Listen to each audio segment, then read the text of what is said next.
This is Frank Islam, Chairman and CEO of our investment group, and your host of Tonight with Frank Islam. Today, we're fortunate to have a distinguished guest, Imtiaz Gul. Imtiaz, thank you for coming. It's so nice to see you. Thank you for coming. Welcome. Okay, so let's just start our conversation by asking you, uh, tell me a little bit about yourself for our audience. Our audience is global, who you are, what you do, and where do you live, and so on and so forth. Go ahead.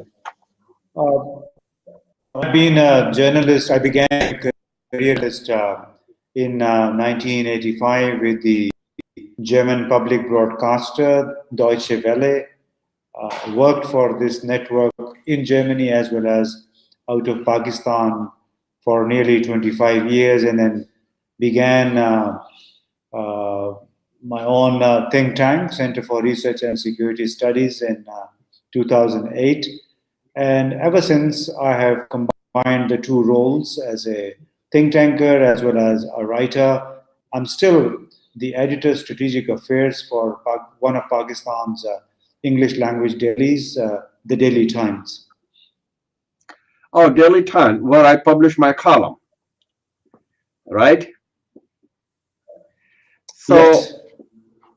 thank you very much for the brief background that you've given, and you have a very distinguished career.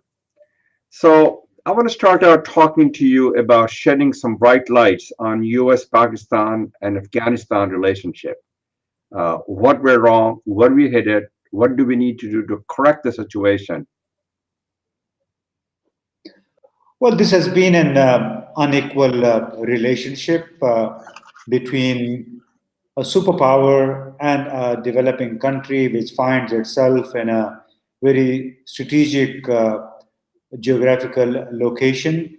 So, on the one hand, uh, Pakistan became instrumental in the geopolitics as pursued by the United States, beginning particularly with the 1979 invasion of Afghanistan by the Soviet Union.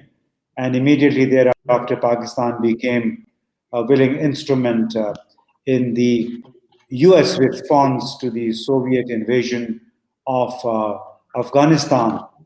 And then, uh, like 10 years down the lane, both countries became sort of estranged once the Soviet troops pulled out of Afghanistan, and the US slapped some economic sanctions on Pakistan for uh, working on the nuclear program, for developing nuclear weapons.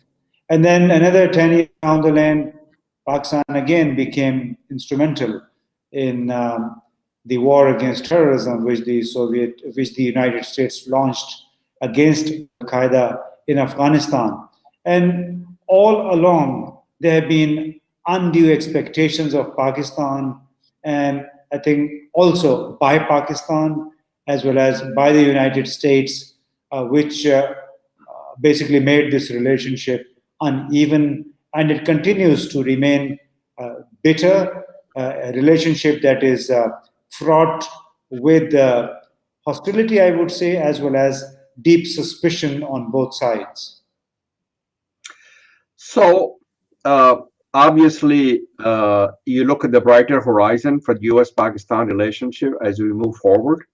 I see it brighter horizon. I think that the United States needs Pakistan, and Pakistan needs uh, United States. So they need to work together. Yeah, Correct? obviously, they need to work together. This is how the bilateral or multilateral relationships work. And these relationships usually are need driven. Uh, the United States has its own needs of Pakistan, and so has Pakistan. This is how it has been evolving. However, then at times one partner looks at the other as demanding too much. And when this too much view creeps into the relationship, then obviously it becomes sour, it becomes uneven, and it also becomes sort of acrimonious at times, the way we have seen, particularly the last 10 years or so, ever since Osama bin Laden, for instance, was detected and eliminated in Pakistan in 2011, 2nd of May. And then there was a lot of bickering, and all sorts of guns were directed at Pakistan for having hosted Osama bin Laden. And there was a quite huge hue and cry. So this still remains a mystery as to whether Pakistan did provide some institutional support to Osama bin Laden to hide out in just Well, about 100 kilometers north of Pakistan, north of Islamabad, the capital of Pakistan. I believe that the past is a history, not a destiny, and they need to move forward. But I want to shift my gear to talk about why the United States or even Russians and everybody else taking Pakistan out of the Taliban talks. Do you think is helping that process or is it hurting the process? And I saw not too long ago even the Russians are involved in Taliban peace process. Correct? Yeah, Pakistan occupies a very central strategic geographical location as well as political location. Yes. It has a 2,560-kilometer long border with Afghanistan, which is as much important as the Mexican border to the United States or the Canadian border to the United States. And this geographical proximity between Afghanistan and Pakistan has largely defined Pakistan's approach towards Afghanistan, regardless whether the United States is engaged with Afghanistan or India or, for that matter, any other country. So, what Pakistan does is largely defined by this closeness to Afghanistan, and Pakistan has its own concerns as well as interests in this neighboring country. And I think this is the disconnect between the United States and Pakistan, because the US has always tended to look at such interventions as a project where they can move away after a particular time frame, whereas Pakistan cannot walk away. Pakistan has to live with the tribes which inhabit both sides of the border, which are closely related. There are friendships, relationships across the border. So it's not an easy task. I think it's unfathomable for any Pakistani government or the Pakistani security apparatus just to look the other way from what is happening in Afghanistan. So it cannot really go by the ambitions or by the desires or the dictation by any other country as far as its own security concerns are concerned. So what are you saying that the Pakistan has to be an integral part of the peace process as far as the Taliban is concerned? My question is also, as you know, Representative Zalmay Khalilzad, who's a dear friend of mine for a long, long time. What part is he playing in terms of Taliban peace process? Do you think his effort will pay off? Do you think where he's headed right now? I think it will be premature to say whether Zalmay Khalilzad's mission delivers uh, according to the expectations of the Trump administration. He has been a sort of anti-Pakistan U.S. diplomat. Now, I think he has mellowed down. He looks at Pakistan again positively, just because Pakistan has a key role, and it's not, as I explained earlier, just because of the Taliban. It's because Afghanistan's largest ethnic majority is Pashtun. They Yes. constitute more than, I think, 50% of the entire population. So Pakistan, I think, will look at Afghanistan uh, as a country which has a large ethnic community, very closely related to this side of the border as well. So it's this ethnic dimension of of the issue that keeps Pakistan engaged. And secondly, Zalmay Khalilzad, as well as most key post holders, office holders at the moment in Afghanistan, are ethnic Pashtuns. And there is a suspicion, I think, among the non-Pashtun Afghans right now that somehow the Pashtuns have taken over the entire process, and they are holding out an olive branch to the Taliban. So uh, that's what makes Zalmay Khalilzad's mission a little difficult, because he would not be looked at by the non-Pashtuns, who, by the way, occupy very important mid-rank positions within the security establishment of Afghanistan. So while the intentions are noble, while the need to re-engage Pakistan and use its influence for negotiations with the Taliban uh, has re-emerged and has been re-emphasized, we have to bear in mind that we still have a lot of detractors, not only inside of Afghanistan but also in the United States, who can play as spoilers of the peace process, which has given us some hope in the last few weeks. Great. And I think you have articulated your thoughts very well, but I would hope they will set aside the differences in terms of their, they belong to the same, the Pashtuns, and they come up with the idea that because we all have a shared goals and shared responsibility to make sure that the peace process proceed as it conceived to be, and it will be in the interest of Pakistan as well as Afghanistan to make sure they can move forward together. I'd like to talk a little bit about what role do you think India is playing in terms of building the Afghanistan, and what is it for them? What makes them to do something, and what motivates them to do that? Well, it's obviously Pakistan.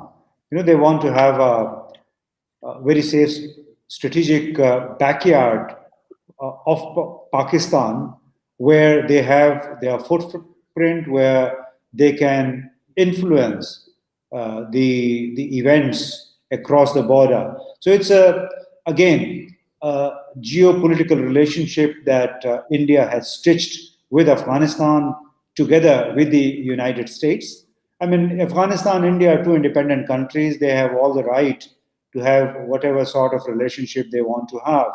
But the primary reason I would say for the engagement of India in Afghanistan remains very much Pakistan for geopolitical reasons. And number two, what we have seen in the last 10 years or so is the involvement of India in Afghanistan with a number of militant actors. Uh, I think to perhaps to settle scores with Pakistan for Pakistan's Kashmir policy, where we have seen an insurgency raging since 1988, and India believes that this is being supported directly by Pakistan, and I think this Kashmir remains at the heart of the India-Pakistan rivalry, and this is what perhaps irks and hurts India, and they have chosen basically to ally themselves with Afghanistan, because that provides them a good springboard for whatever intervention they can make in Pakistan. And there have been strategic thinking about it about 10 years ago. A lot of security analysts, former ambassadors, including India's current national security advisor, when he had retired, they've all been advising their governments to use Afghanistan and Pakistan's Balochistan province for pricking Pakistan, for weakening Pakistan, and for settling scores with Pakistan, so that Pakistan cannot pose a threat to India. Talk a little bit about, do you see any brighter horizon between the Pakistan-India relationship? I know the Pakistan India canceled that meeting, was supposed to be the foreign minister. So what is your thoughts? I mean, they are the same people, they belong to the same, they have same background, and why can they get along? And where do we go from here in terms of reestablishing the relationship? Well, if you look at the world, it's moving more inwards. If you look at the United States, look at India, look at Turkey, there's a lot more nationalism being witnessed today than, say, 10 years ago. This is what has happened in India, like all right wing uh, parties, including the ultra right, like RSS and Shiv Sena, they are part of this right wing government. And this government has taken a very, um sorry, you have to wait. Yeah, that looks okay, kana? Give me a minute, right?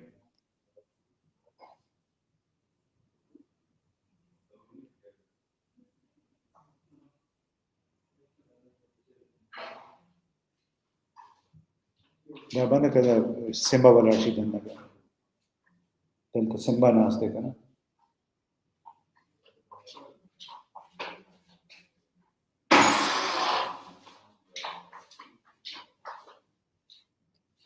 Okay, sorry, because we had so many guests today, and Oh, it's okay. still the we're still feeling the heat of the guests. So I Okay. chose this room. Okay. Okay, let's take this question again on why Let, can't they improve the relationships? Yeah, this is what you right. asked. Well, my question So is really, basically, do you see a brighter horizon between relationship between India and Pakistan, and considering the fact that the India had to schedule a meeting, they cancel it. Now, how do we go? How do we move forward so that they both, so that we can take the next step? They can take the next step to have relationship, because it is in interest of Islamabad as well as Delhi to have the relationship. yeah, obviously, it's always in the interest of neighbors to be talking, to stay engaged. But at the moment, the kind of relationship that we have with India is absolutely at its lowest. Never before have we seen such a cold phase of diplomacy. And also, the next few months don't promise much just because the Indian government or India is now going into an election Election, mode. They would have elections in May, June next year. And right? the ruling coalition already fears loss of a substantial number of seats in the parliament, which it currently dominates with the support of all right wing parties. And this makes the situation look pretty bleak, just because in India, Pakistan is always an election topic, an election theme. Whereas But in that Pakistan, that's always the we base. never had, yeah, so we in Pakistan we never had India as a central theme. This is the irony of the situation. And also in Pakistan, we never had the far right ever get more than 6 7% of the entire vote. Whereas in India, this 60% of the vote went to all these right wing parties in the last election, and hence their coalition right now. And this upcoming election in India makes it pretty dismal for the bilateral relationship, and we don't hope that there could be any even smaller breakthrough in this relationship, particularly because the Indian government, the current Indian government, has very systematically tried to cut out Pakistan and Pakistanis from every possible forum inside India as well as outside India. It has done all it can to exclude Pakistan from almost every forum.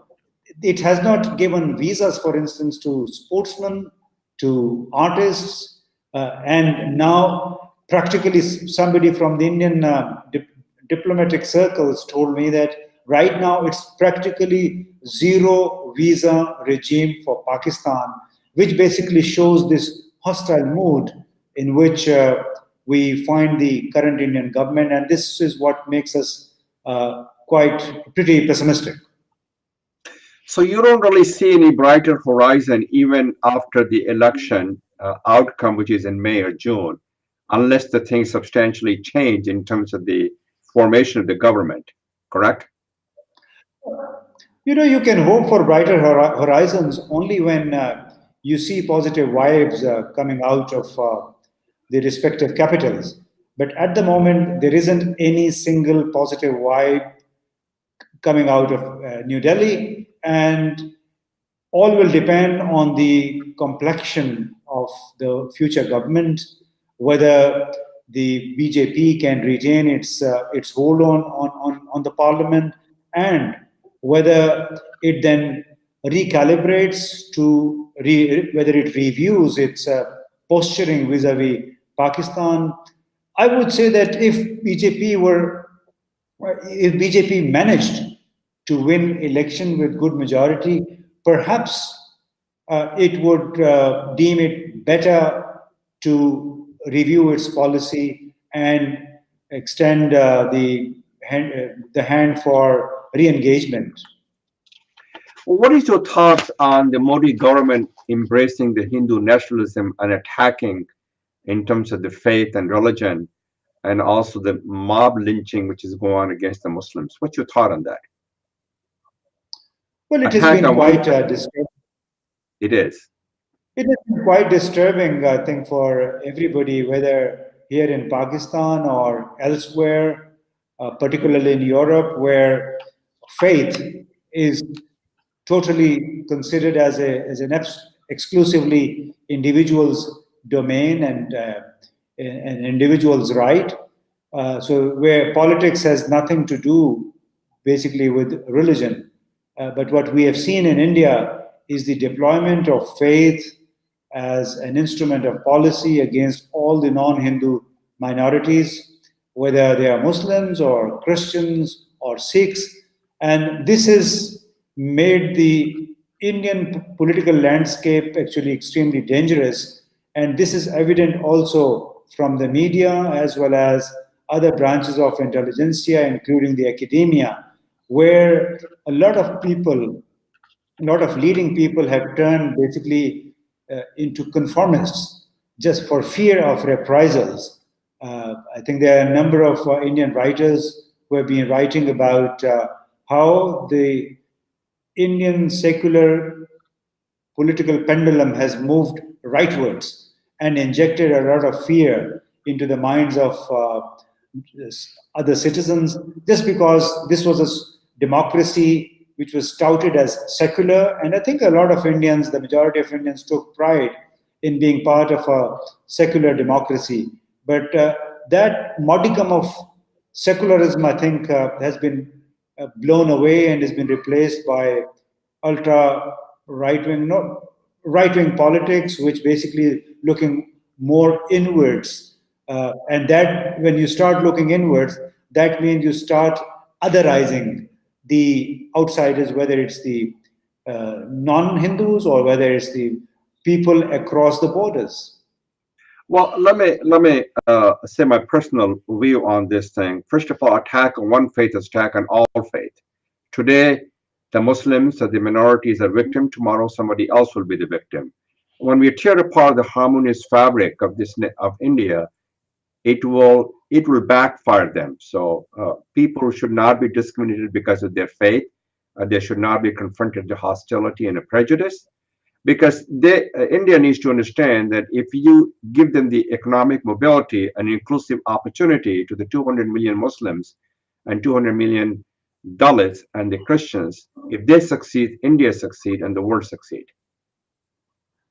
And that's something I do I mean, not think that they realize that.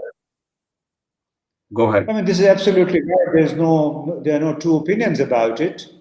Um, you have to look at people as equal citizens in a particular state. And the states really can't differentiate between its citizens as lesser citizens and superior citizens based on religion. So somehow we have to, I think, somehow keep peddling the idea of equal citizenry independent of somebody's individual faith. And this is what we are doing, we're trying to do in Pakistan. This is what we should stand for. Otherwise, there will be no end to sectarian hatreds, to I linguistic love or it. ethnic hatred. You're absolutely right. Before we leave the conversation, I want to ask you a last question. The questions in terms of the relationship between Pakistan and Afghanistan and Iran. Do you see a good vibe, a horizon that will basically involve Pakistan and Afghanistan working together in the near future? Well, it again boils down to geopolitics. If bigger countries like the United States could, I think, take a step back and let the regional countries like Pakistan, China, Russia uh, craft a new way forward for the Afghan reconciliation, and including India. Right, If they could allow the regional actors to move forward, perhaps things could change. But as we saw from the Moscow dialogue in the last couple of days, there's right, again some division. And if the United States approves of this process, supports it, as well as India, I think it could unleash a new dynamic for Afghanistan, and it would also, I think, open some space for better relations between Afghanistan and Pakistan. We have to understand that the Americans, the Indians, they all looking at Pakistan through the Afghan prism, and they believe that whatever has gone wrong in Afghanistan is because of Pakistan.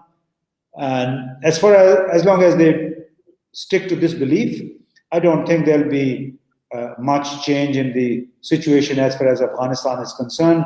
The world is right now divided in two big uh, blocks: Pakistan, China, Russia, Turkey, and Iran on the one hand, and India, the US, and Afghanistan on the other. And this is what keeps, I think, the pot boiling. This is what would keep Afghanistan also on the boil if all these stakeholders didn't join forces to find a negotiated settlement for Afghanistan.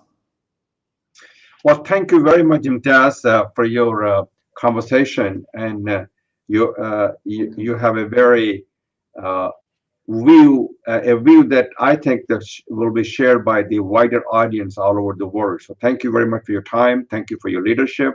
Thank you for all you're doing Thank to you for make a having difference. Thank you very much for all you're doing to make a difference and you're making an impact, influence on people's lives.